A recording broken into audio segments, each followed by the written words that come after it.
जैन तत्व विद्या का स्वाध्याय हम सभी कर रहे हैं। मुनि प्रमाण सागर जी द्वारा विरचित। मोक्षमार्गस्य नेतारं भेतारं कर्मभूभृतां ज्ञातारं विश्वतत्त्वानां वन्दे तद्गुणलब्धये। नमो अरिहन्ताणं नमो सेताणं नमो आयर्याणं नमो उवज्जायाणं नमो लोये सव्वसाहुणं। पंच परमेष्ठी भगवान की जय। अगले 45 मिनट के लिए सभी प्रकार के पापों का त्याग करके सभी नववर्ण मुखर मंत्र पढ़ लें।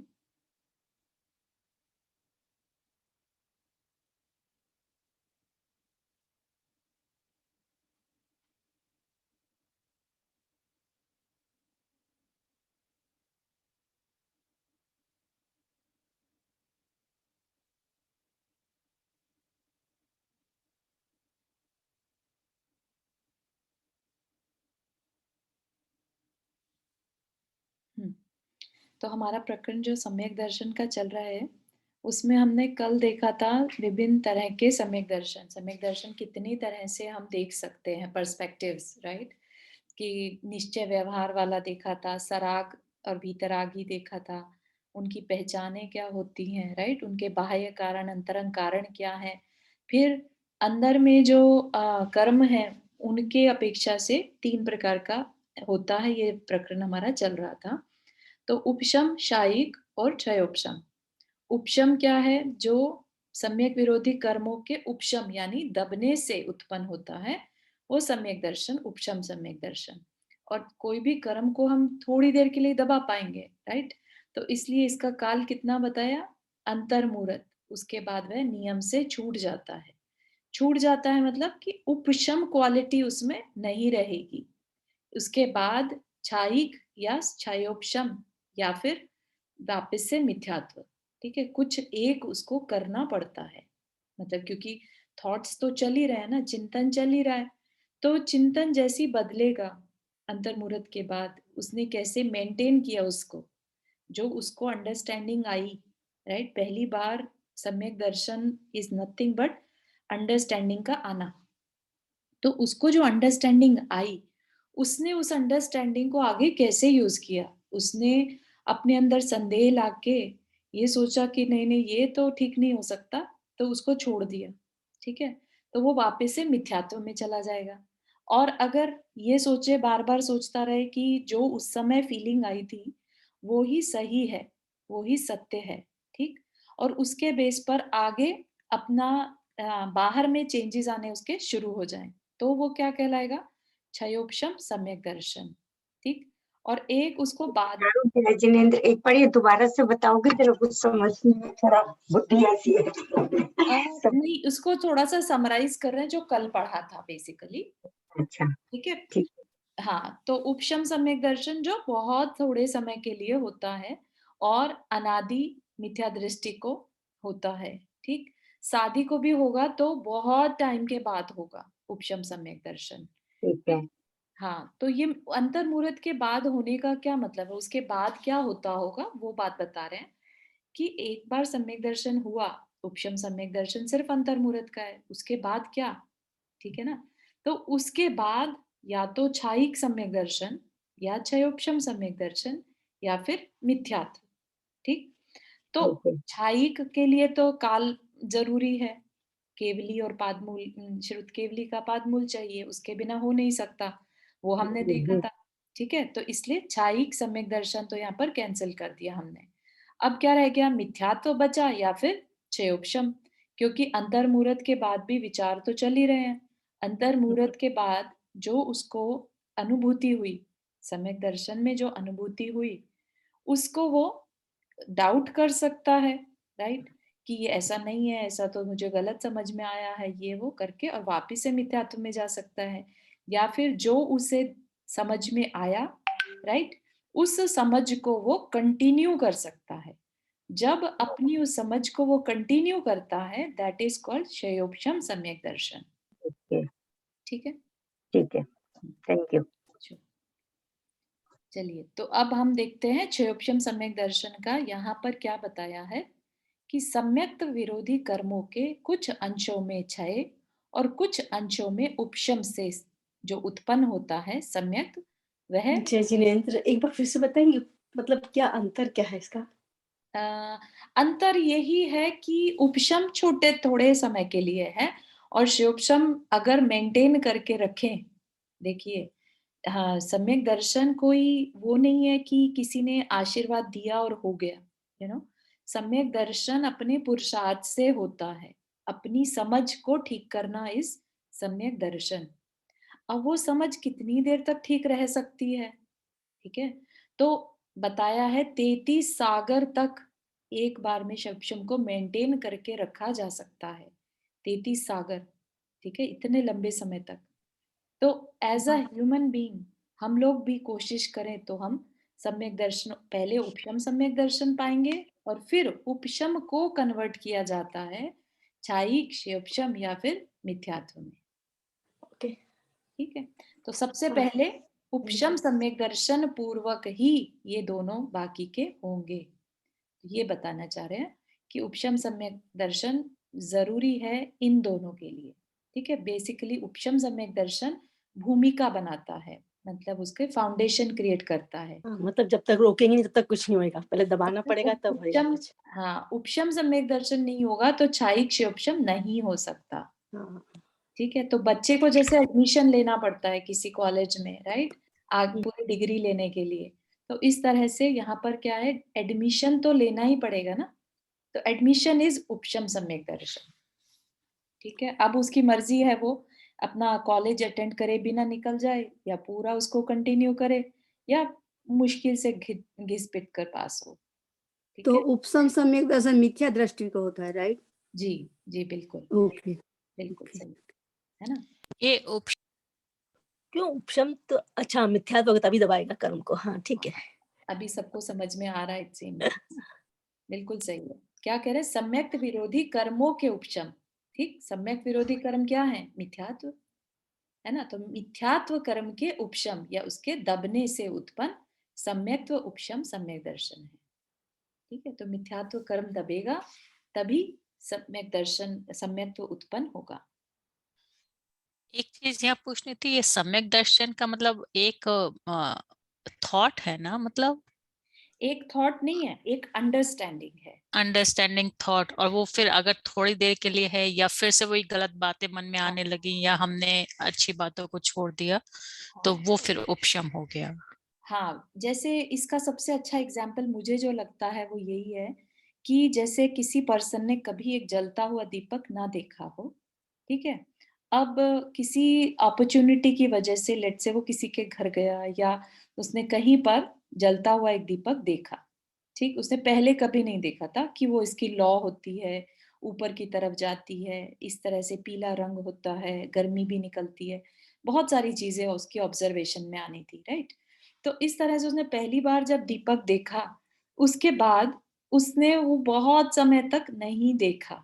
ठीक, अब एक चीज ये हो सकती है कि वो उस दीपक का मेमोरी से उसके बिल्कुल चला ही जाए, राइट, वो उसको बिल्कुल याद ही ना रहे कि वो दीपक कभी देखा भी था, या फिर उसको हमेशा याद दिलाने पर वो जो उसने देखा था जलता हुआ दीपक हमेशा के लिए अब याद हो जाए। ठीक, तो जो याद हो जाना वो हो गया शयोपशम सम्यक दर्शन, और जो वो उसको भूल गया वो उपशम सम्यक दर्शन, देखने के बाद भूल जाना, तो वो मिथ्यात्व में चला जाएगा। ठीक है, देखने के बहुत बाद बढ़िया भूल जाना एग्जाम्पल, इस मिथ्यात्व, आपने बहुत बढ़िया एग्जाम्पल दिया, ये याद रहेगा वो हमेशा। याद रहेगा ना। हाँ, मुझे भी इसी से ही समझा था, तो वो बहुत क्लैरिटी इस चीज से आ जाती है। और अब सोचिए, अब आपका ये क्वेश्चन भी नहीं रहेगा कि ये सम्यक दर्शन छूट गया तो क्या होगा, ऐसा नहीं होता, क्योंकि अगर आपने बात को बहुत अच्छे से समझा, आपने दीपक को बहुत अच्छे से जान लिया, हो सकता है उसमें आपका हाथ भी जला के देख लिया हो, अब आप कभी उसे भूल नहीं सकेंगे, है कि नहीं है। तो इसी तरह से सम्यक दर्शन भी अगर हम कंटिन्यू उस मेमोरी को, उस जो हमें एक्सपीरियंस हुआ उसको हमेशा याद रखें, अपने आप की पहचान बनाए रखें, राइट, कि हम कौन हैं, याद दिलाते रहें अपने आप को, तो शैवपशम सम्यक दर्शन बना रह सकता है। ठीक है, देखने के बाद भूल जाना ये उपशम हुआ? नहीं, मैंने शायद हाँ बोला, गलत बोला शायद इस देखने बार से, के मेरे को बाद ऐसा भूल लगा, मैं जाना सॉरी ही मैंने गलत सुना मिथ्यात्व। होगा। देखने के बाद भूल जाना मिथ्यात्व, हाँ है ना, भूल तो गए। ये हाँ देखने के बाद भूल गया, तो ये हाँ। सादी मिथ्या दृष्टि में या तो अनादि हाँ, मिथ्या आदि दृष्टि? मिथ्या दृष्टि। ओके ये शैव शब्द नहीं हुआ मतलब ये। हाँ, उस ये ऑप्शन में नहीं जा पाया, भूल गया ना। हाँ ओके।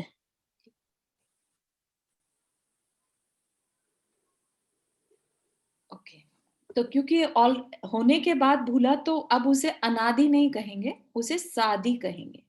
स आदि मतलब कभी उसको हुआ था, आज नहीं है या लेकिन कभी हुआ था, है ना। Thank you. क्षयोपशम सम्यक दर्शन, तो सम्यक्त्व विरोधी कर्मों के कुछ अंशों में क्षय और कुछ अंशों में उपशम। कुछ अंशों में क्षय मतलब कुछ प्रकृतियों का बिल्कुल क्षय हो गया। क्षय यहाँ पर वैसा क्षय नहीं लीजिएगा कि वो नष्ट ही हो गया, सोल से चला ही गया वो कर्म, ठीक है, वो आगे बताएंगे। हाँ, भूमिका क्वेश्चन। चारू जय जी ने, जय। चारू जो अभव्य जीव होते हैं उनको तो कभी भी सम्यक दर्शन नहीं होता, राइट? मतलब Correct. उपशम भी नहीं होता, कभी Correct. भी नहीं। बिल्कुल सही, बिल्कुल सही, क्योंकि जिनको एक बार भी सम्यक दर्शन हो गया, उनका एक टाइम पीरियड फिक्स हो जाता है संसार में भटकने का, ठीक है, उसके बाद वो नियम से मोक्ष जाएंगे। तो अभव्य अगर मोक्ष जाने लगा तो फिर तो सारी सिस्टम ही अरे खराब हो जाएगा। खराब हो गया। हाँ ठीक है। ठीक है, तो कुछ अंशों में क्षय और कुछ अंशों में उपशम। तो अंश मतलब कुछ डिग्री, राइट, कुछ अंशों में कुछ का क्षय हो गया और कुछ कर्मों का उपशम, उससे जो उत्पन्न होगा। चारू नहीं कह रही ना, क्षय खत्म को ऐसे नहीं कहेंगे, तो क्षय का क्या एग्जैक्टली मीनिंग हाँ, होगा? यहाँ पर आगे बता रहे हैं वैसे, लेकिन क्षय यहाँ पर इतना मतलब लीजिएगा जैसे कि बहुत बड़ा तूफान आना था, राइट, और तेज हवा में आके चला गया, ठीक है, तो आप क्या ओके कहेंगे कि स्टॉर्म क्षय हो गया, स्टॉर्म डाई डाउन हो गया, राइट। तो ओके वो चीज यहाँ पर अप्लाई होगी कि वो आया तो था लेकिन इतना माइल्ड था कि ना के बराबर, ओके। ठीक है, तो उस सेंस में इसको क्षय लेंगे। अच्छा, ये और अच्छा आपने बताया है ये जो भूल जाने के बाद हुआ तो स आदि हो गया ये। अ, मेरे को कुछ कुछ देख, एक बार फिर से आदि और सादी समझे, फिर से बताएंगे एक बार। हाँ, सादी अनादि दो होती हाँ है। सादी अनादि, हाँ अनादि मतलब जिसने कभी सम्यक दर्शन नहीं पाया, ओके। ठीक है, और स हाँ आदि जिसने कभी पाया था, ठीक है। भूल गया अब मगर। हाँ, अभी भूल गया था, बहुत समय तक भूला रहा, अब फिर से हाँ हो गया, तो उसको क्या ओके। कहेंगे, सादी मिथ्या दृष्टि, कि कभी हुआ था लेकिन हाँ आज फिर से मिथ्या दृष्टि बना हुआ है। अच्छा, पर बोलेंगे मिथ्या दृष्टि सादी हाँ, हाँ, मिथ्या, ओके। और जिससे कभी नहीं हुआ तो उसे कहेंगे अनादि मिथ्या दृष्टि। अनादि, ओके थैंक तो यू। तुमने क्षय का बहुत अच्छा बताया, मैं तो ये सोचती थी क्षय मीन्स कि खत्म हो जाना बिल्कुल। नहीं नहीं, क्षय का वो दूसरा मीनिंग भी है, लेकिन यहाँ पर उसका क्या मीनिंग है वो बता रहे हैं, ठीक है। हाँ, मेन तो तो यही पे तो हाँ बताना। हाँ, यहाँ पर क्षय का मतलब क्या है कि वो बिल्कुल माइल्ड होके आना, इसलिए बोल रहे हैं आगे आएगा वो। Okay, thank you. और कुछ अंशों में उपशम से उत्पन्न सम्यक्त्व क्षयोपशम सम्यक्त्व कहलाता है। इस अवस्था में उपर्युक्त सातों प्रकृतियां कौन सी, 3 दर्शन मोहनीय की और 4 चारित्र मोहनीय की, ठीक। तो उपर्युक्त सातों प्रकृतियां स्थूल रूप से विपाक अवस्था में नहीं रहती, यानी अपने फल का स्पष्ट अनुभवन नहीं करा पाती, ठीक है ना। तो फल तो देती हैं लेकिन उनका जो रियल फल होता है वो नहीं मिल पाता। उनका काम था अनंतानुबंध करवाना, अनंत का अनुबंध करवाना, राइट, वो नहीं कर पाएंगी। या उनका मतलब था मिथ्यात्व क्रिएट करना, वो नहीं कर पाएंगी, बिल्कुल जैसे मरियल से हो जाते हैं ना वैसा। इसे अच्छा, वेदक विपाक अवस्था क्या हो, तुमने पहले भी बताया था इसका मीनिंग? विपाक, विपाक अवस्था, विपाक मतलब फल, ठीक है, अच्छा, फल देने की अवस्था। तो ओके। उनका जो रियल फल देना होता है वो उस हाँ, अवस्था में नहीं रहती। ठीक है, ठीक। ठीक? इसे वेदक सम्यक आपने अपाक का क्या बताया था फिर? विपाक मतलब फल। अपाक, अपाक अ, का बताया था क्या? अपाक क्या होता है फिर? अपाक कुछ नहीं होता, अपाक तो नहीं अच्छा बोला, विपाक, अच्छा विपाक मतलब फल। अच्छा। क्षयोपशम सम्यक्त्व की आगमिक परिभाषा, आगमिक मतलब आगम में जो बताई है परिभाषा, बताते हुए कहा गया है कि मिथ्यात्व, सम्यक मिथ्यात्व और अनंतानुबंधी क्रोध मान माया लोभ, इन 6 सर्वघाती प्रकृतियों के वर्तमान काल में उदित होने वाले निषेकों का उद्याभावी क्षय। तो बेसिकली जो अब ये क्या बता रहे हैं, एक तरह से टेक्निकल वे में क्या कहा गया शास्त्र में वो बता रहे हैं। तो जो मिथ्यात्व प्रकृति है, राइट, मोहनीय कर्म दर्शन मोहनीय की मिथ्यात्व प्रकृति, सम्यक मिथ्यात्व और अनंतानुबंधी क्रोधमान माया लोभ, ये 6 ये क्या करती हैं हमारे अंदर, सम्यक्त्व का घात करती हैं, राइट, सम्यक्त्व को नहीं होने देती। तो इसलिए इनको क्या कहा, सर्वघाती। किसका घात कर दिया इन्होंने, हमारे सम्यक्त्व गुण का। ठीक, तो इसलिए सर्वघाती प्रकृतियों के वर्तमान काल में उदित होने वाले निषेकों का उद्याभावी क्षय। तो उनका जो उदय होना था इन प्रकृतियों का, उनका क्या कर दिया हमने, क्षय कर दिया। ठीक, चारों निषेकों तुमने पहले भी बताया हाँ, था कि निषेक होते हैं कर्म पार्टिकल्स। ओके, जब वो फल उदय में आने होते हैं उनको निषेक बोलते हैं। ठीक है, कर्म निषेक सत्ता में होते हैं, कर्म निषेक फल देने के लिए आते हैं। तो कर्म पार्टिकल्स को बेसिकली निषेक कहते हैं। ठीक, तो उनका क्षय हो गया और आगे आने वाले वो ही प्रकृतियां जो आगे आने वाली हैं फल देने के लिए, जिनकी वजह से हमारे अंदर सम्यक दर्शन नहीं हो पाता, तो उनका भी हमने क्या कर दिया, उपशम। जो अभी उदय में आने वाली थी उनका क्षय और आगे आने वाले उन्हीं कर्मों का उपशम, उन्हें दबा दिया, रोक दिया। ठीक, और क्या हुआ, सम्यक प्रकृति के देशघाती स्पर्धकों के उदय रहने पर होने वाला जो सम्यक्त्व है वो शिवशम सम्यक दर्शन कहलाता है। तो थोड़ा टेक्निकल है, इसमें ज्यादा उलझिए नहीं कि अपने को याद करके कुछ फर्क नहीं पड़ेगा। अपनी अंडरस्टैंडिंग क्या रहनी चाहिए कि सम्यक तो हमारे लिए कार्यकारी है, हमें उसके लिए पुरुषार्थ करना चाहिए। बस कैसे हो रहा है उस पे हमारा अभी इतना इम्पोर्टेंस हम उसको ना दें, क्योंकि उलझ के रह जाएंगे, है ना। ये तब पॉसिबल होगा जब हमें सारी कर्म की प्रकृतियां बहुत अच्छे से क्लियर हो जाएं, है ना। चारों एक चीज और, देशघाती तुमने बताया था एक बार कि देश क्या क्या देशघाती होता है पार्शल, उसको डिस्ट्रॉय करना, पार्शल, पूरी तरह से नहीं। जैसे हम कहते हैं कि कोई एक तो गहरी नींद में सो रहा है, उसे कुछ पता अता पता नहीं है, ठीक है, और एक कहते हैं कि उथली नींद में सो रहा है, उसे सब पता तो है क्या चल रहा है कमरे में, लेकिन फिर भी वो उठ नहीं पा रहा है। ठीक है, तो क्या हुआ यहाँ पे, निद्रा जो कर्म है, राइट, उसको वह पूरी तरह से हमें सुला नहीं पाया। ठीक है, तो उसको देशघाती कहेंगे। देशघाती, ठीक है, सर्वघाती पूरी तरह से। ठीक, ठीक है, ठीक है। जी रीटा जी आपने को हाँ, जय जिनेन्द्र चारू जी। मेरा क्वेश्चन ये था कि क्षयोपशम सम्यक्त्व जो होता है ना, वो एक भाव के लिए ही होता है कि अनलाइक क्षयिक सम्यक्त्व। हाँ हाँ, बिल्कुल सही है, वो उस में भाव में छूट जाएगा और फिर उसे हाँ, दोबारा से कोशिश करनी पड़ेगी। हाँ, ठीक है ना, अगले भाव में क्षयिक साथ सम्यक्त्व नहीं जाता, शायिक में साथ जाता है। हाँ, सही। Okay, thank you. उक्त परिभाषा को स्पष्ट करते हुए जिनेन्द्र वर्णी ने लिखा है। जिनेन्द्र वर्णी जो शांति पथ प्रदर्शन के राइटर हैं, राइट, और जनन सिद्धांत कोश भी जिन्होंने लिखा है, उन्होंने बताया कर्मों के एक देश क्षय तथा एक देश उपशम को शिवोपशम कहते हैं। एक देश मतलब एक पार्शल, ठीक है, एक देश मतलब पार्शल क्षय और पार्शल उपशम को क्षयोपशम कहते हैं। यद्यपि यहाँ कुछ कर्मों का उदय भी विद्यमान रहता है, परंतु उनकी शक्ति अत्यंत क्षीण हो जाने के कारण वह जीव के गुण को घातने में समर्थ नहीं होता। ठीक है, तो यहाँ पर क्लियर कर दिया ना जो बात कहना चाह रहे थे क्षय की, कि उदय तो है लेकिन इतना मंद है कि अब वो गुण को घातने, आत्मा का जो सम्यक्त्व गुण है उसको नष्ट करने में समर्थ नहीं होता। पूर्ण शक्ति के साथ उदय में न आकर शक्ति क्षीण होकर उदय में आना ही यहाँ क्षय या उद्याभावी क्षय कहलाता है। उदय में आने के समय, राइट, उसका उस समय पर उदय में न आने देना, उदय का अभाव, उद्याभावी, ठीक।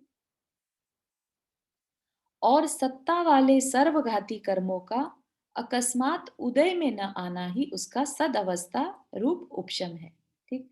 तो यहाँ पर क्या कह रहे हैं, जो ऑलरेडी उदय में मतलब फल देने आ चुके हैं, दिया नहीं है, फल देने आ चुके हैं, ठीक है, तो उनका तो क्षय, और जो सत्ता में है उनका उपशम, ठीक। तो ये दो प्रक्रियाएं होती हैं क्षय उपशम सम्यक दर्शन के टाइम, ठीक है। इसमें निकाजित कर्म के भी समावेश है? सॉरी, दोबारा बताइए। इसमें निकाजित कर्म का भी समावेश है?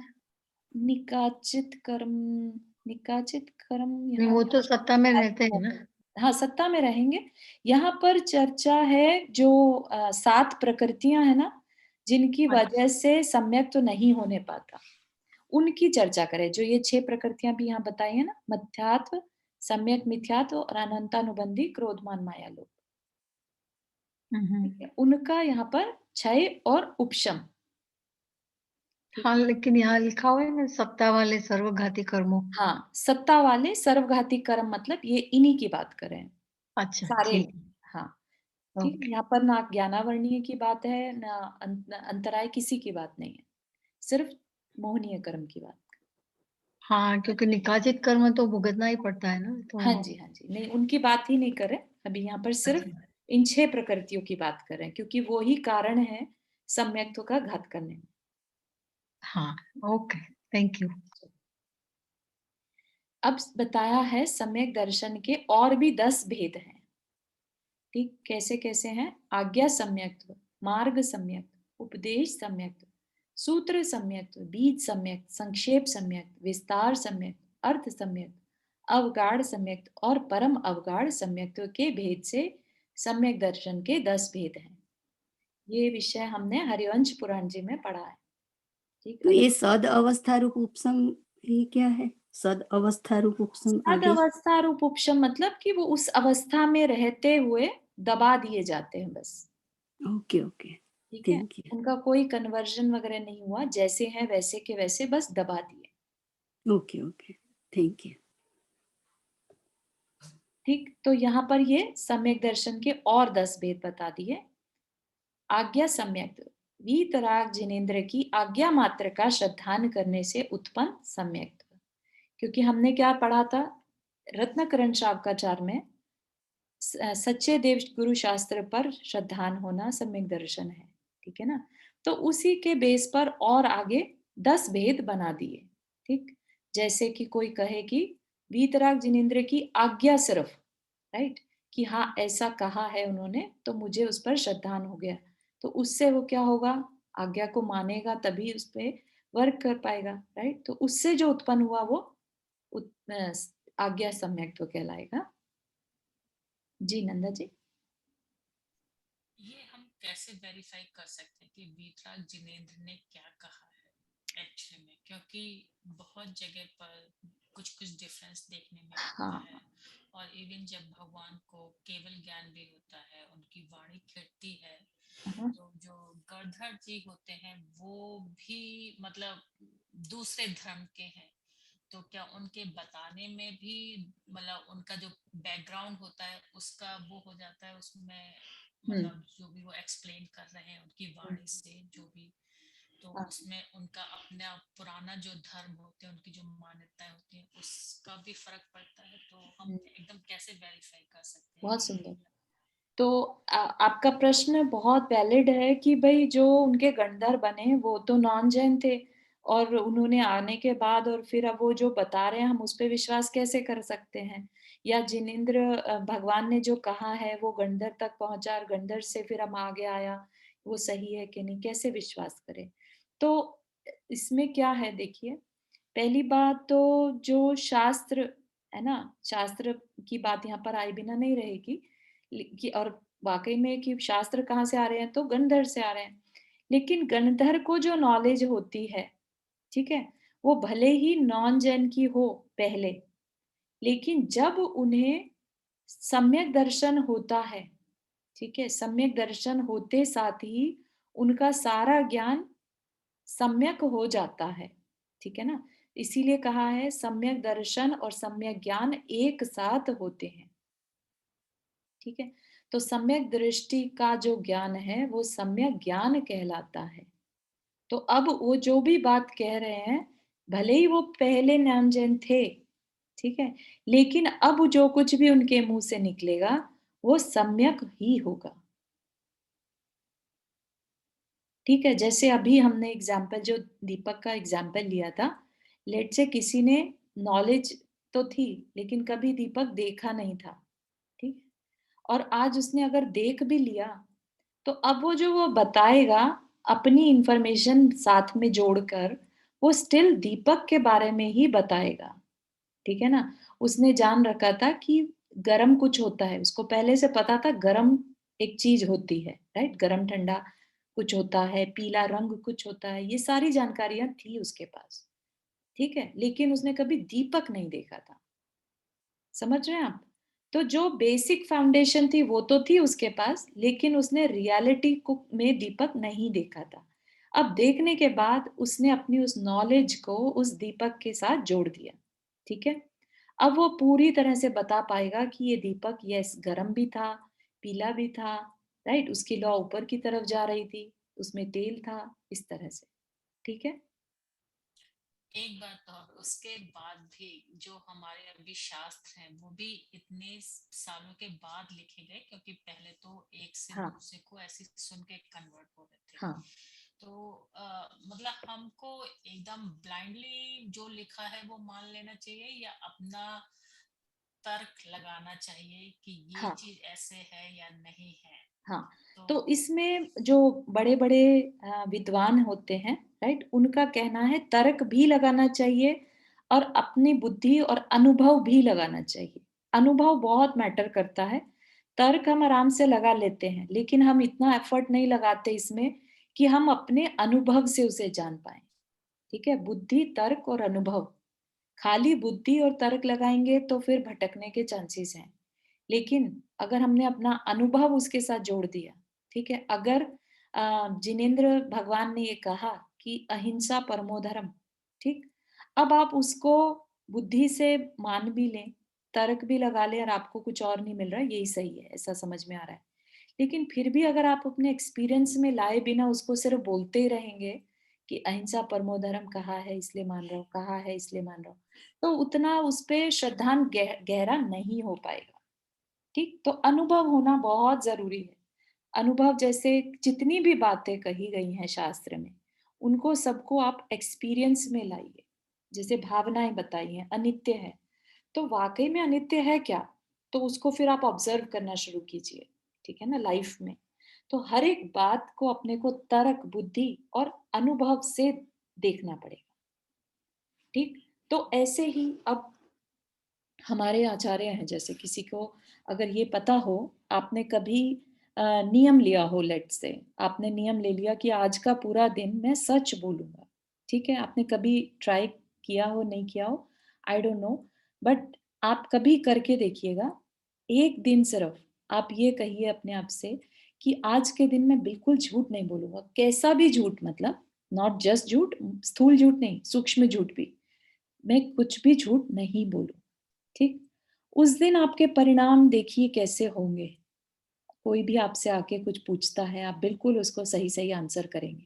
आपके अंदर एक सेकंड के लिए भी ये नहीं आएगा कि मैं इसको अपने फायदे के लिए कुछ और बोल दूं, ठीक। तो ऐसे ही जो आचार्य जिन्होंने ये चीजें लिखी हैं, उनका जो महाव्रत है, सत्य महाव्रत, बहुत बड़ी चीज है सत्य महाव्रत, जिसके साथ वो जीवन जीने की कसम खाते हैं, राइट। उनका तो एक दिन क्या, पूरे जीवन भर का सत्य बोलने का, ठीक। उनको फिर ये इच्छा नहीं रहती कि मैं अपने फायदे के लिए इसमें कुछ एडिशन कर दूं, ठीक। तो कभी भी आचार्य के द्वारा लिखे हुए जो ग्रंथ हैं, शास्त्र हैं, उनमें कभी आपको डिफरेंस, मतलब जो प्रिंसिपल्स हैं उनमें कभी डिफरेंस नहीं मिलेगा। पंडितों की गारंटी नहीं ले रहे हैं, ठीक है, उनका क्योंकि महाव्रत नहीं होता, ठीक है, आप समझ रहे हैं, बहुत बड़ा चीज है ये, आप कभी एक्सपीरियंस करिएगा सत्य क्या होता है, सत्य के साथ जीवन जीना बहुत बड़ी बात है। नहीं, वो बिल्कुल सही है कि ये मालूम है कि अगर जो उन्होंने देखा है या उनकी हाँ, जो नॉलेज है हाँ, उसके हिसाब से वो कभी झूठ नहीं बोलेंगे। हम्म, लेकिन फिर एक ये भी तो चीज आती है ना कि वो देश और वो तीन चीज कहते हैं ना कि देश पर्सन का के हिसाब से और उसके हिसाब द्रव्य से। क्षेत्र काल भाव। हाँ हाँ हाँ, हम्म, द्रव्य क्षेत्र काल भाव। हम्म, तो उसके हिसाब से लोगों के हित में जो होता है वो भी वो बोल देते हाँ, हैं। लोगों के हित में जो होता है, लेकिन हाँ, वो कभी भी सिद्धांत को काटेगा नहीं। जैसे आप भोजन करते हैं, राइट, और कह दिया जाता है कि अन्न ही जीवन है, ठीक है, तो लेकिन क्या अन्न वाकई में जीवन हो जाता है? नहीं पूरी नहीं, तरह से राइट, नहीं। तो ये इसको कहते हैं द्रव्य क्षेत्र काल भाव देखकर बात करना। लेकिन उनकी रियलिटी क्या है कि भाई खाना नहीं खाएंगे तो मर जाएंगे, ठीक है ना, तो अन्न को ही जीवन बता दिया, ठीक, तो इसी तरह से धर्म की बहुत डेफिनेशन मिल जाएंगी, लेकिन जब आप डीपली जाएंगे सब ले देके, धर्म की परिभाषाएं सारी की सारी कहाँ जाती हैं?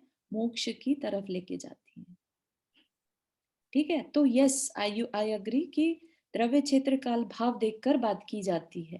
अगर बहुत हमारे जैसे एकदम बिगिनर्स लेवल के लोग बैठे हैं तो उसी हिसाब से बात होगी, बड़े बड़े पंडितों को बताया जा रहा है तो उनके हिसाब से बात होगी, ठीक है ना, लेकिन अल्टीमेटली बात सेम रिजल्ट देने वाली होगी, and that matters so much कि अल्टीमेटली गोल क्या है वो डिस्टर्ब नहीं होना चाहिए, ठीक है, इसीलिए अगर आप यहाँ पर नोटिस करेंगे कि सम्यक्त्व के इतने सारे प्रकार क्यों बना दिए, ठीक है ना, तो किसी को आज्ञा समझकर सम्यक्त्व होता है कि भाई वीतराग जिनेंद्र की यही आज्ञा है और मुझे उस पर ही चलना है, तो वो उसको सम्यक्त हो गया। आगे और बहुत सारे तरीके बताए हैं, बहुत अच्छा, थैंक यू ठीक है। तो यहाँ पर अब क्या कह रहे हैं? मार्ग सम्यक्त्व। मार्ग सम्यक्त्व मतलब मोक्ष मार्ग को कल्याणकारी समझकर उस पर अचल श्रद्धान। तो यहाँ पर अब ये बताइए आप, मोक्ष मार्ग किसने बताया? वीतराग जिनेंद्र ने, राइट, जिनेंद्र भगवान के आज्ञा मानो या मोक्ष मार्ग को कल्याणकारी मानो, हो गया ना अपनी अपनी समझ का डिफरेंस।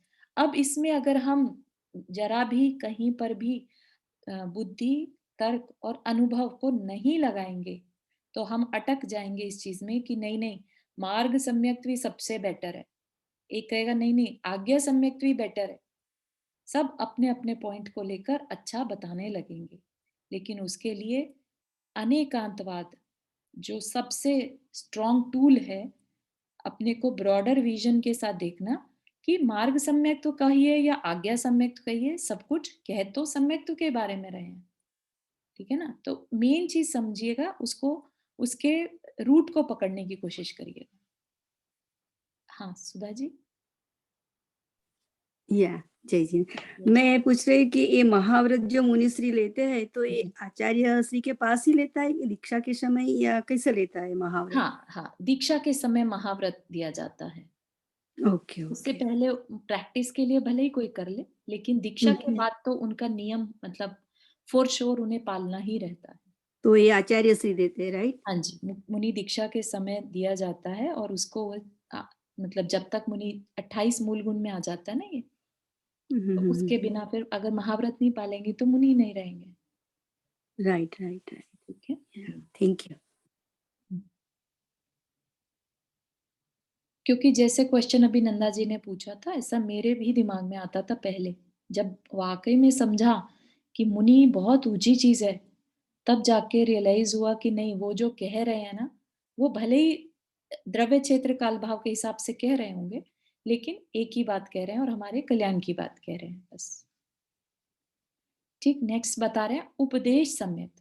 पुराण पुरुषों के चरित्र श्रवण से उत्पन्न श्रद्धान, जो हम ये पुराण पुरुष की कथाएं पढ़ रहे हैं इस समय, आप ये देखिए उसको उपदेश सम्यक्त्व का कारण बताया है, ठीक है ना। तो पुराण पढ़ने में बहुत पुण्य का आश्रव होता है। सूत्र सम्यक्त्व, कुछ मुनि जो होते हैं, मुनियों के चरित्र निरूपक शास्त्रों के श्रवण से उत्पन्न श्रद्धान। ठीक, मुनियों के बारे में पहले तो क्या बता दिया, पुराण पुरुषों के बारे में, फिर सूत्र सम्यक मुनियों के चरित्र जिनमें हो ऐसे शास्त्र के श्रवण से। बीज सम्यक्त्व, बीज पदों के श्रवण से उत्पन्न श्रद्धान। तो कुछ की बुद्धि ऐसी होती है कि बीज पद पढ़ते जा रहे हैं और उनको श्रद्धान होता जा रहा है। जिनकी नॉलेज होगी उनको इस तरह से भी सम्यक्त हो सकता है। संक्षेप सम्यक्त, संक्षिप्त तात्विक विवेचन, मतलब तत्व का संक्षेप में विवेचन को सुनकर जो श्रद्धान उत्पन्न हो वो संक्षेप सम्यक्त। विस्तार, तत्व के विस्तृत विवेचन के श्रवण से उत्पन्न श्रद्धान। किसी को एक शास्त्र जी पढ़कर सम्यक दर्शन हो सकता है और किसी को हो सकता है कि पूरा द्वादशांग भी पढ़ ले तब भी ना हो, ठीक है ना। तो इसलिए किसी किसी को बहुत डिटेल के बाद बात समझ में आती है। तो इसमें कहीं पर भी किसी को भी छोड़ा नहीं है, ठीक है ना। तो कहने का तात्पर्य यह है, चारों तात्विक क्या मतलब? तात्विक मतलब तत्व, तत्वों का। तो देखने वाली बात यहाँ पर यह है कि किसी भी तरीके से हमें 7 तत्वों में श्रद्धान उत्पन्न हो, वो सबसे ज्यादा जरूरी है। चाहे जैसे मर्जी हो, चाहे हमें किसी को देख कर हो, चाहे सुनकर हो या पढ़कर हो, ठीक है। अपना गोल क्या है, जो कर्म की व्यवस्था है, जीव की व्यवस्था है, ये सब हमें क्लियर हो जाए।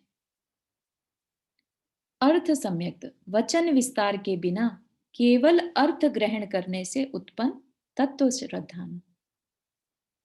अवगाढ़ सम्यक्त, श्रुत केवली का सम्यक्त, उसको क्या कहेंगे, अवगाढ़ सम्यक्त।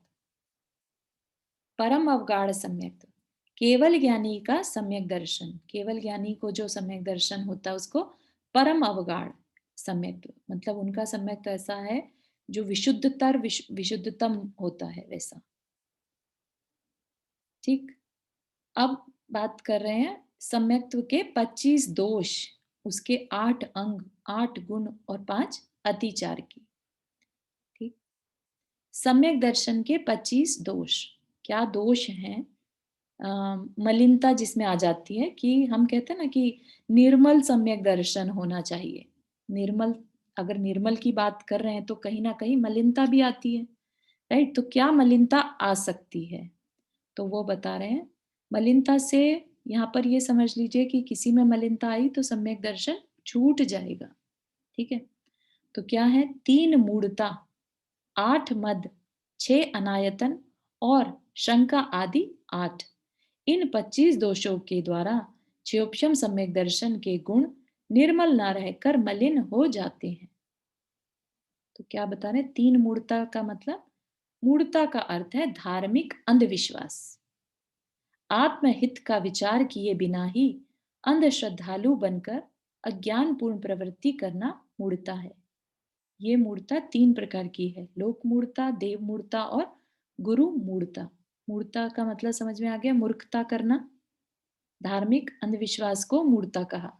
तो लोक में फैली धार्मिक अंधविश्वास जो है, फिर देवों से रिलेटेड धार्मिक अंधविश्वास और गुरु से रिलेटेड, तो उसको बताया क्या है, लोक मूढ़ता।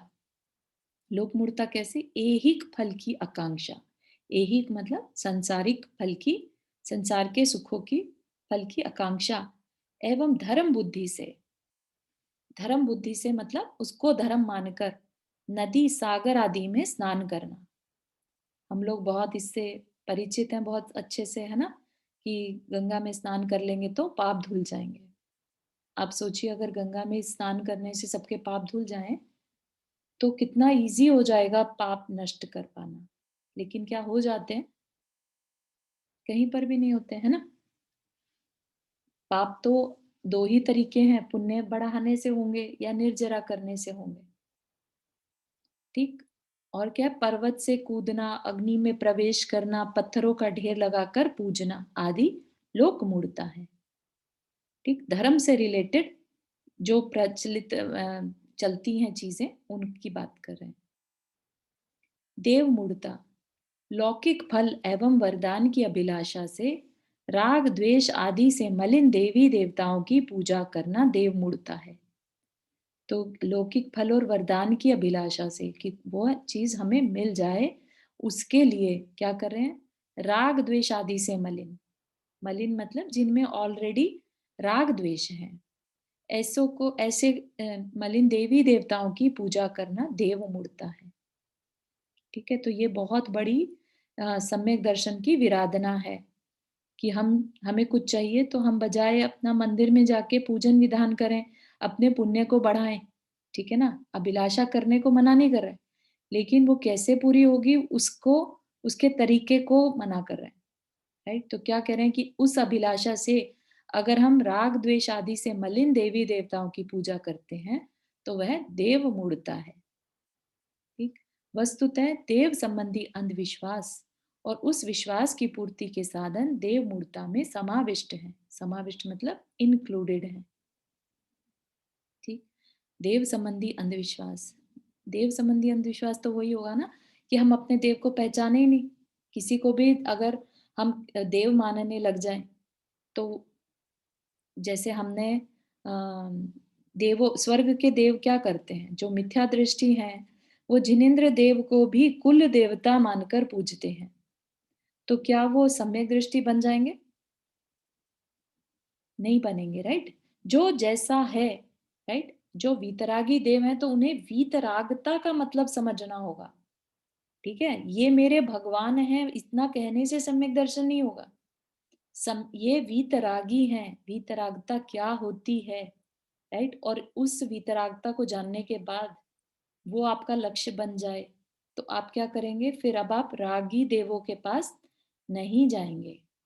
ठीक, तो ये अंडरस्टैंडिंग जरूरी है कि देव जो हैं वो सर्वज्ञ, वीतराग और हितोपदेशी होते हैं। अब जिनमें ये तीन क्वालिटीज नहीं है हम उनकी पूजा नहीं करेंगे। ठीक, इसके विपरीत जो राग द्वेष आदि से मलिन है वे कुदेव हैं। कुदेवों की आराधना से धर्म आचरण नहीं होता, है ना। जिनके जो शांति पथ प्रदर्शन है उसमें बहुत सुंदर तरीके से बात को बताया है, and that open my eyes also कि हम बाकी मंदिर में क्यों नहीं जाते। तो उनका कहना है कि बताना है तरीका उनका कि जिसके पास जो है वो वही दे सकता है। ठीक, तो हम देखते हैं कि जैसे राम जी जैसे का वर्णन आता है, उनके पास हमेशा भाई और स्त्री रहती है और उनके पास हमेशा शस्त्र भी रहते हैं, धनुष हमेशा लगा हुआ रहता है उनके, राइट। तो अपने में अगर वो वीतरागी हैं, राइट, और सर्वज्ञ हैं, उन्हें पता है कि क्या होने वाला है, राइट, तो फिर उन्हें शस्त्र की जरूरत नहीं रहती। उन्हें वीतरागता है, राग ही नहीं है किसी से, राइट। पति पत्नी से, भाई से कोई राग नहीं है, तो उनका किसी से कोई बैर या कुछ शत्रुता नहीं है। कौन उन पे प्रहार करेगा, कौन किसकी वजह से उन्हें वो शस्त्र उठाना पड़े। ठीक है, वीतराग तो बाद में बने थे ना, शुरू में तो वीतराग थे ही नहीं। हाँ, तो इसीलिए बोल रहे हैं कि जो हम जिसको हम पूज रहे हैं उसका क्या स्वरूप है। ठीक, अगर वीतरागी स्वरूप है तो ठीक है, हम पूजते जिस स्वरूप को हैं वही हम बन जाते हैं। ठीक, अगर हम कंटिन्यूअस जो जैनेतर हैं, नॉन जैन हैं, उनके जो भी देवी देवता पकड़ लीजिए, आप ले लीजिए, तो वो जैसे हैं अगर हम उनकी पूजा करेंगे तो वैसे बन जाएंगे। इसमें कोई दोष वाली बात नहीं है, इसमें कल्याण की बात है। कल्याण किसको समझते हैं आप? ठीक है, तो वो चीज यहाँ पर ज्यादा मैटर करेगी। जी नंदा जी। यहाँ आपने कहा कि हम जिसको पूछते हैं वैसे ही बन जाते जी। हैं और हमारे देव वीतरागी हैं, उनका किसी से कोई मोह नहीं है, जी सिर्फ अपने आत्मा में लीन है। जी। तो अगर हम गौतम बुद्ध की भी मूर्ति देखते हैं तो वो भी काफी सिमिलर है, उन्होंने भी सब कुछ छोड़ा है। तो और मतलब उन्होंने भी नॉन वायलेंस का ही उपदेश दिया है, मतलब ऐसा नहीं जैसा हमारे, और जैसी कठिन तपस्या हमारे तीर्थंकर ने की है या हमारी जो आस्था है कि उनको मोक्ष हुआ है, तो कैसे हम डिफरेंशिएट करेंगे कि हमको ये पूजना चाहिए ये नहीं? हाँ, बहुत सही। तो जो बुद्ध की बात आती है, ठीक है? तो Buddha, I am not very sure कि उन्होंने दिगंबर अवस्था ली थी कि नहीं, ठीक? केशनोच एक जैसे नहीं, केशनोच नहीं है, एक कपड़ा डाले हुए है। कपड़ा डाले ना, हाँ, तो वो चीज़ एक तो वीतरागता को डिस्टर्ब करती है, ठीक?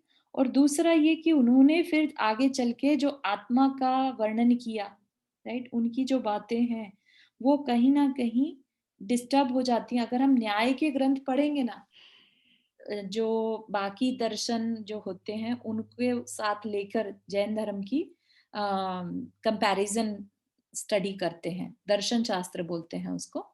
बाकी दर्शन जो होते हैं, फिलॉसफीज़ होती हैं, उनका भी कंपैरिज़न करते हैं। तब बात ज़्यादा क्लियर होती है कि हम क्यों नहीं मानते, ठीक है?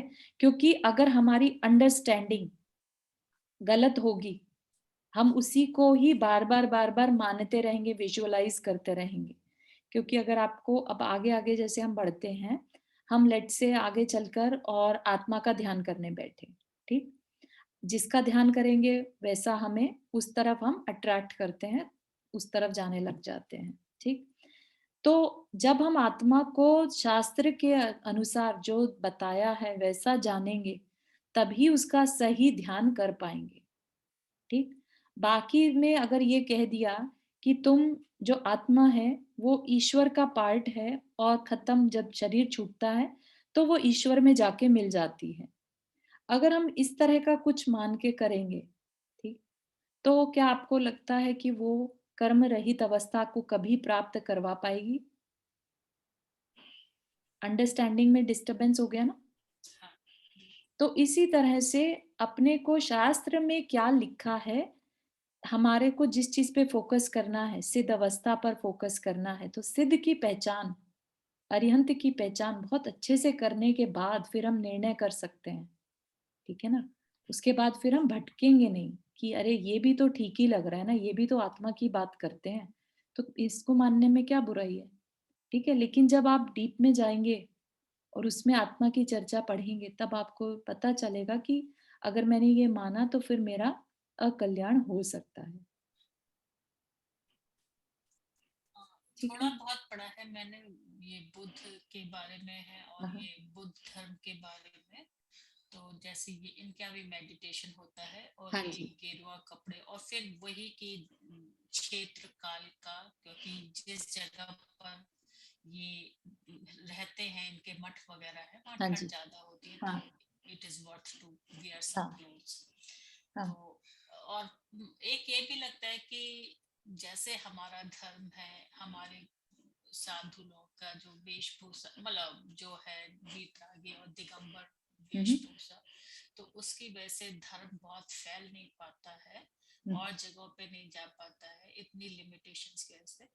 तो कभी कभी मन में ये विचार भी आता है कि अगर हम थोड़ा सा लिबरल हो जाए, या मतलब आता हाँ, है, ख्याल आता है ये हाँ, हाँ, हाँ, धर्म हो जाए प्रभावना का विचार अच्छा विचार है। तो अ, ज्यादा धर्म प्रभाव ना हो पाती। हाँ, इसमें जो बात है, जो इसके सिद्धांत हैं धर्म के, राइट?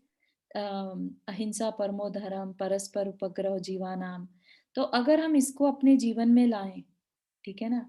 जो हमने अभी यहाँ पर प्रशम, संवेग, आस्तिक्य, अनुकंपा, ये 4 चीजें पढ़ी, या जो हम मैत्री, प्रमोद, कारुण्य और माध्यस्थ ये भावनाएं पढ़ते हैं, राइट? अगर हम इनको भी अपने जीवन में ले आए, तो ये काफी हद तक हम धर्म प्रभावना अपनी तरफ से कर पाएंगे। जरूरी नहीं है कि हम मुनि बनकर ही धर्म प्रभावना करें। जो थोड़े बहुत मुनि हैं, एक डायमंड भी हो और बाकी उसको कहे कि वो डायमंड है, राइट? तो एटलीस्ट हम उसको डायमंड मान तो रहे हैं, ठीक है ना? तो धर्म प्रभावना के लिए बहुत ज्यादा मुनियों की इतनी आवश्यकता नहीं है जितनी श्रावक जो है उनके अंदर क्लैरिटी की जरूरत है, ठीक है ना? क्योंकि हमारे अंदर क्लैरिटी होगी तो हम अपनी तरफ से 4-10 लोग को और क्लियर कर पाएंगे। तो धर्म बढ़ाने के लिए अपने अंदर क्लैरिटी को लाना और फिर और 10 लोगों को इस चीज के लिए क्लियर करना कि नहीं, ये this is the way we should have right perspective. ठीक है ना? तो धर्म प्रभावना अगर आपका पर पॉइंट है तो, बाकी तो देखिए अपन इजी होने के चक्कर में बहुत सारे जो हैं मतांतर बन जाते हैं। ठीक है ना? कि हमसे नहीं हो रहा है तो चलो इजी। हमने क्या देखा था, आदिनाथ भगवान के समय में 4000 राजा उनके साथ दीक्षित हो गए थे, लेकिन नहीं फॉलो कर पाए, कठिन तपस्या है। तो उन्होंने क्या किया, कहीं छाल पहन ली, कहीं वृक्ष के पत्ते बांध लिए, कहीं कुछ कर लिया। तो ऐसे ही मतांतर शुरू हो गए। ठीक है ना? तो इसलिए अपने को अपने पे वर्क करना है। हो सकता है कल को हम ऐसे काल में पैदा हो जाएं जहां पर श्रमण संस्कृति है, राइट? और फिर हमारा प्रीवियस जो नॉलेज है हम उसको अप्लाई करके और अपना कल्याण कर जाएं।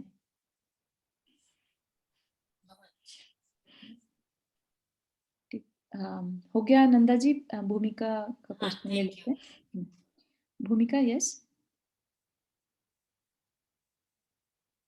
We can't hear you.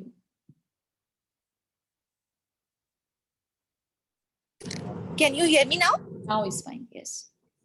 तो बौद्ध धर्म के बारे में मैंने कहीं पढ़ा था कि वो मोक्ष का वैसा स्वरूप नहीं मानते जैसा हम जैन धर्म में मानते, राइट? बट मैं एक बार नेपाल गई थी तो वहां पर मोनेस्ट्री में मैंने एक बार जाने का हुआ। तो वहां पर मैंने उनका वो देखा, जैसे नक्काशियां करते हैं ना, तो उन्होंने वही उसी तरीके से जैसे हम 4 गतियों का बात करते हैं ना, तो उनके उसमें भी 4 गतियां बनी हुई थी, प्रॉपर नरक गति, तिर्यंश गति, देव गति, मनुष्य गति। तो अगर हम अपना पॉइंट ऑफ व्यू वही रखें कि मोक्ष जैसा जैन धर्म ने कहा है वैसा ही माने, बट फिर उस धारणा के साथ में अगर हम मॉनेस्ट्री में जाते हैं तो भी हमें दोष लगता है? मॉनेस्ट्री जाने में कोई दोष नहीं है, उसको मानने में दोष है। क्योंकि आप जाएंगे और उसको उसने जो बातें कही हैं वहां पर, राइट, कहीं ना कहीं आप उससे अट्रैक्ट हो सकते हैं। आप इतने भी या तो स्ट्रांग हो कि आपको बिल्कुल, मतलब जैसे हमने शास्त्र में भी पढ़ा है कि बड़े बड़े विद्वान आ जाते हैं शास्त्रार्थ करने के लिए, राइट? देन दे ट्राई कि नहीं ऐसा नहीं ऐसा है, ऐसा नहीं ऐसा है, बहुत भटकाने की कोशिश करते हैं। तो व्हाट आर द चांसेस कि आप उस तरह से भटक ना जाएं? अगर वो अंडरस्टैंडिंग क्लियर है, तो फिर कोई जाने में प्रॉब्लम नहीं है। जाने में प्रॉब्लम नहीं है। अगर आपको वहां जाके सिर्फ मेडिटेशन करना है या आपको पीसफुल एनवायरनमेंट वहां पर मिल रहा है तो जा सकते हैं, यस। बट यही है कि हम ये मान ले कि यही सब कुछ है, वो गलत है, राइट? हाँ वर्षा जी, आप म्यूट पर हैं।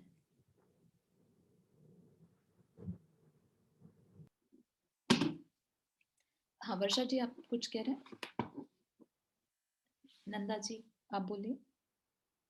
हाँ, ये मैंने बचपन से हमेशा एक चीज को अपने मन में माना है कि जो हमारे भगवान हैं वो जिस तरह से हमें एक दुनिया भर में अपने पेरेंट्स पे जो कॉन्फिडेंस होता है और हमें ये डीप बिलीफ है कि वही हमारा कल्याण करेंगे दुनिया में, सबसे ज्यादा हमारे हित के लिए हमारे ही पेरेंट्स है।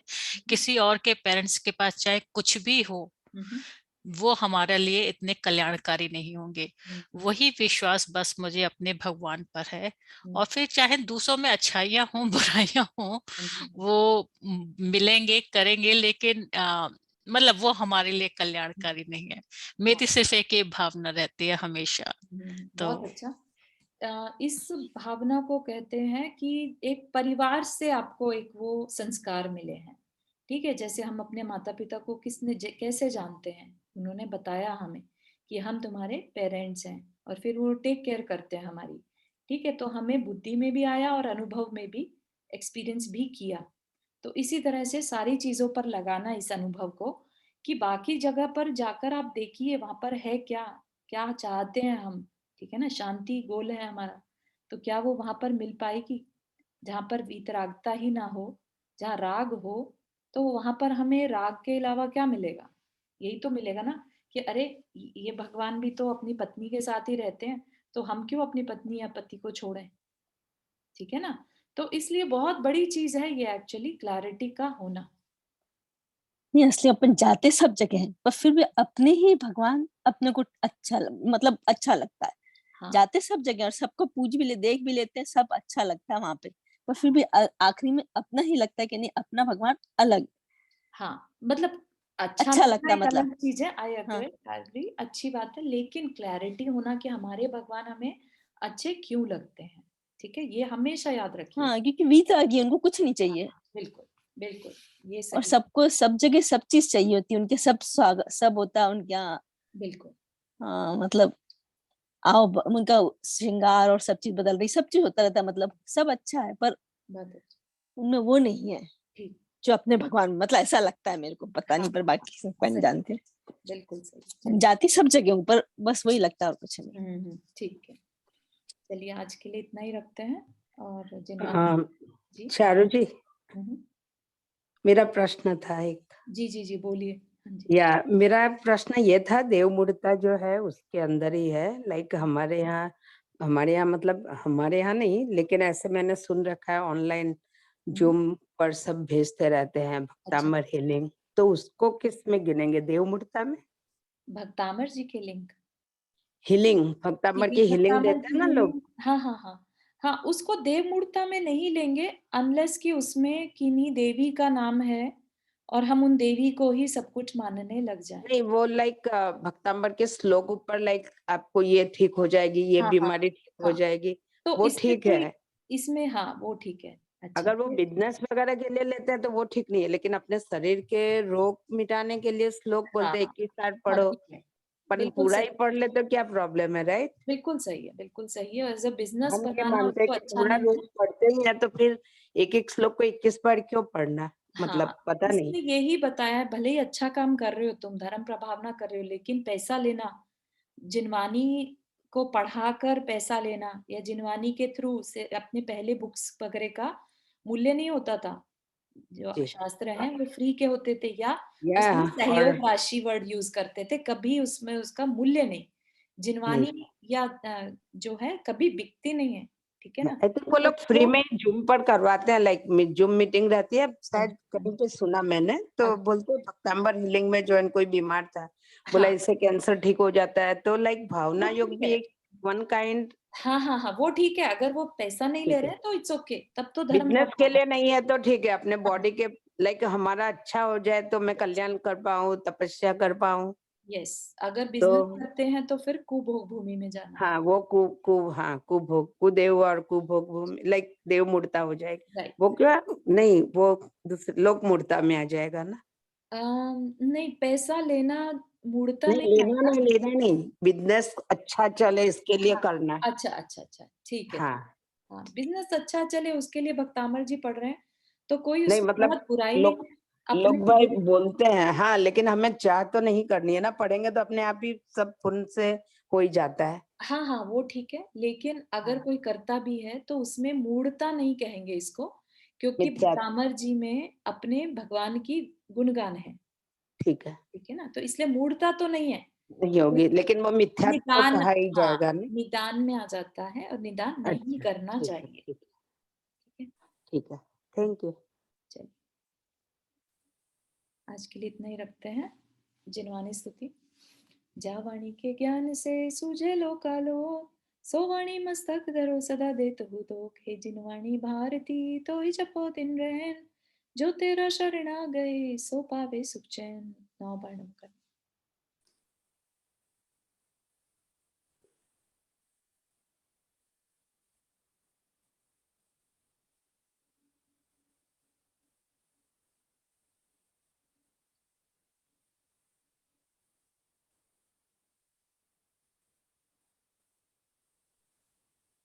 चलिए, सभी को जय जिनेन्द्र।